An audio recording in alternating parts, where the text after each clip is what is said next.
How's it going, everybody? Appreciate you for coming on through and checking me out.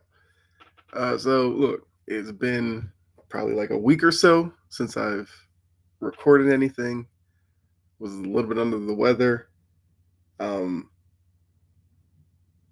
Still getting over it. So hopefully this doesn't sound too bad on your end. But I had to come on here to talk about the Thunder. They won the title last night in a game 7 that will be kind of overshadowed by something I'll talk about here in a second. But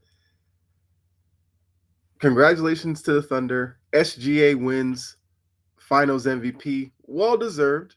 Even in game 7, he put up 29 and 12. The shooting wasn't necessarily efficient, but SGA does SGA things and still contributes offensively. Now, it was a game that was kind of in the balance for a lot of it.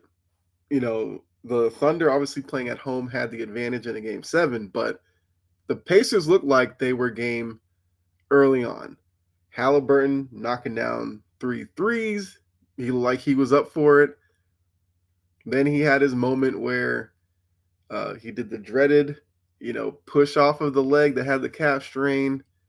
We saw it on the replay, the calf muscle like ripple a little bit, and we knew what the injury was. Halliburton's reaction on the court told us what the injury was. But I only bring that up because it's kind of wild to me that the day after we are seeing, people putting up content talking about, see, that's why he shouldn't have played in game 6. That's why the team needs to, save players from themselves. I get you can say that now, revisionist history, but you got to think about it.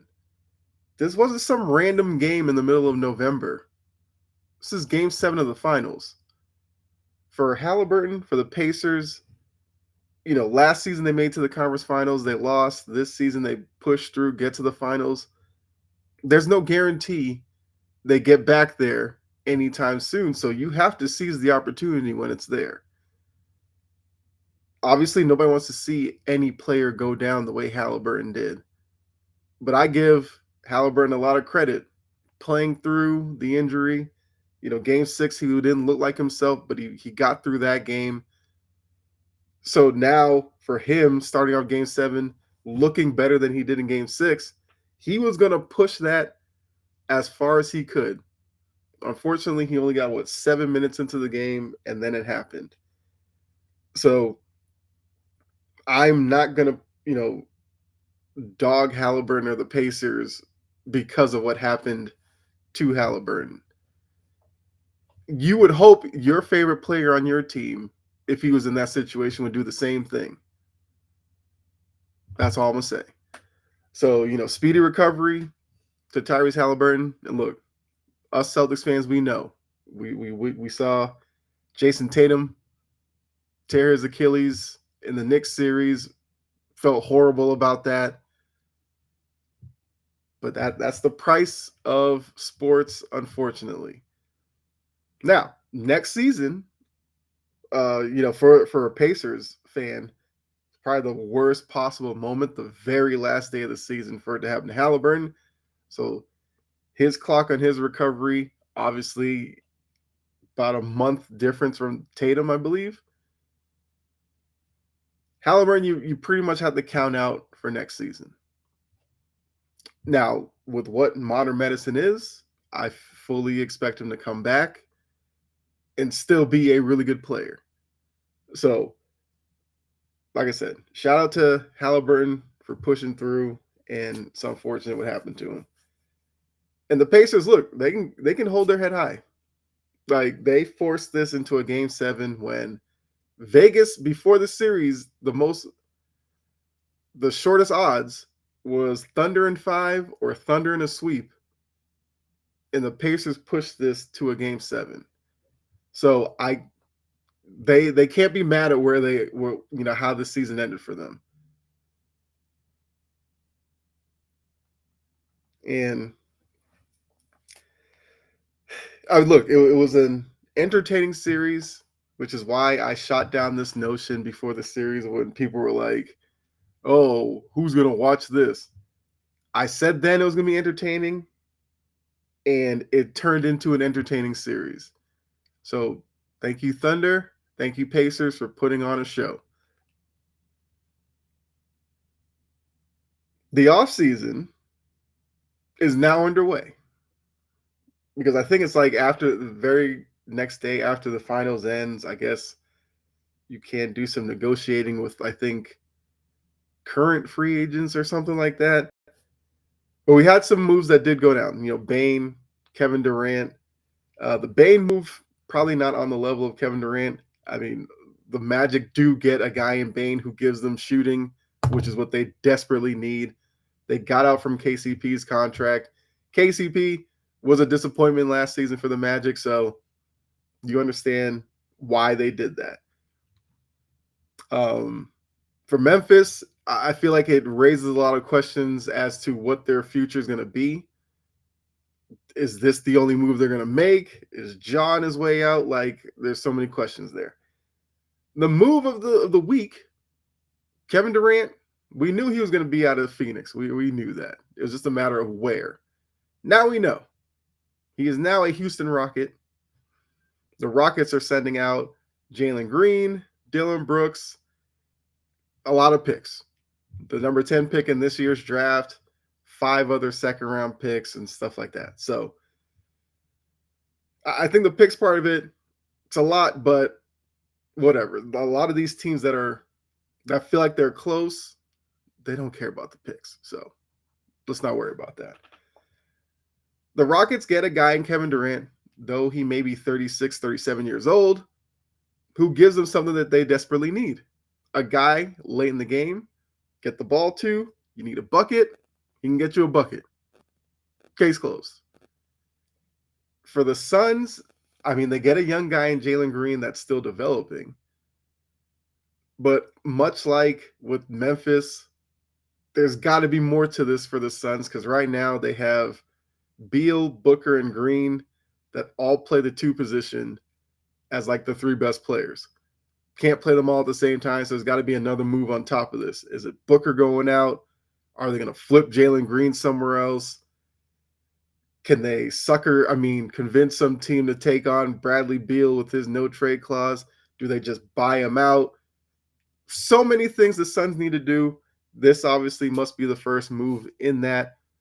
So the Phoenix Suns are obviously going to be a team worth watching now that they've done the Kevin Durant move. Now, tying this all in to the Celtics, because, just to go back to the finals real quickly, the odds for next season came out. The Thunder have the best odds going into next season. Makes a lot of sense. They just won the title, whatever.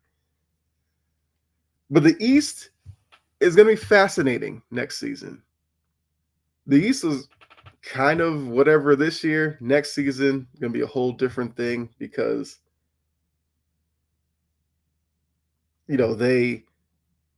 you're looking at a conference now where the Pacers will be missing their best player.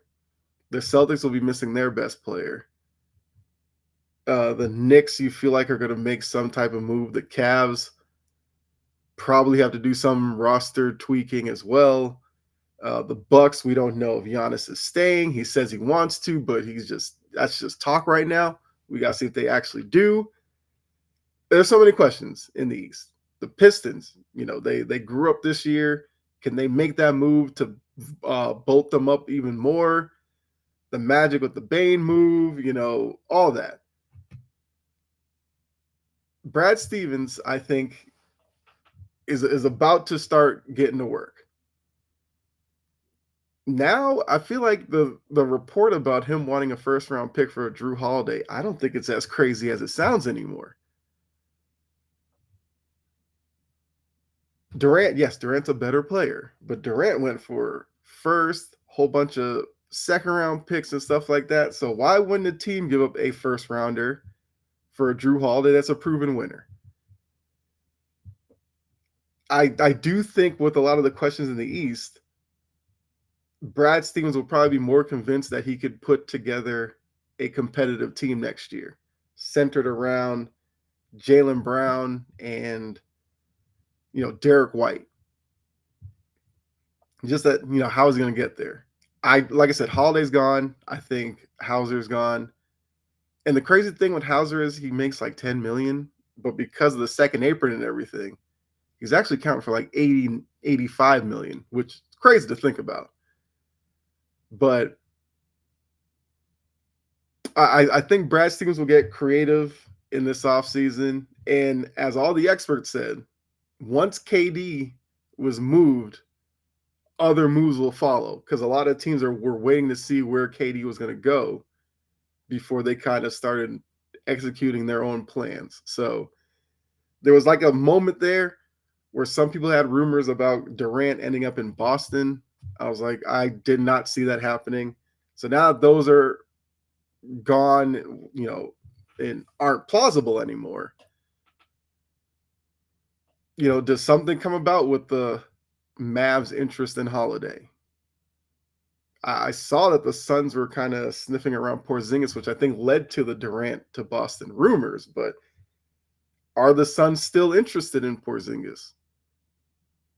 I don't know what the Celtics would get out of it. Is that a move where maybe they try to entice the Celtics with a Jalen Green to flip him, like I said, to get a Porzingis?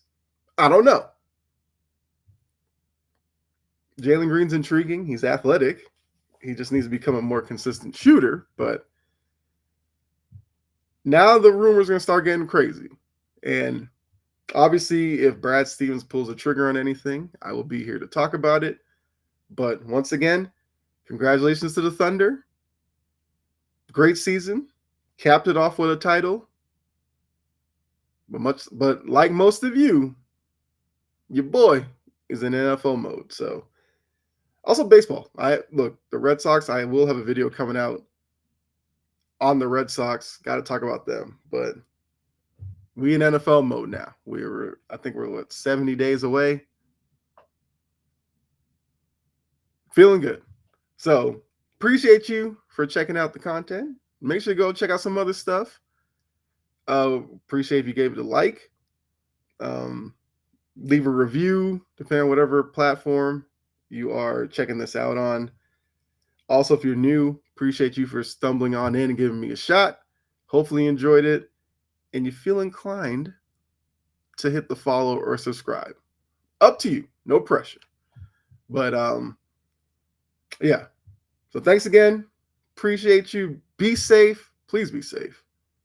Wild world we're living in today. So make sure you're out there cautiously. God bless, and I'll see you next time. All right. Bye.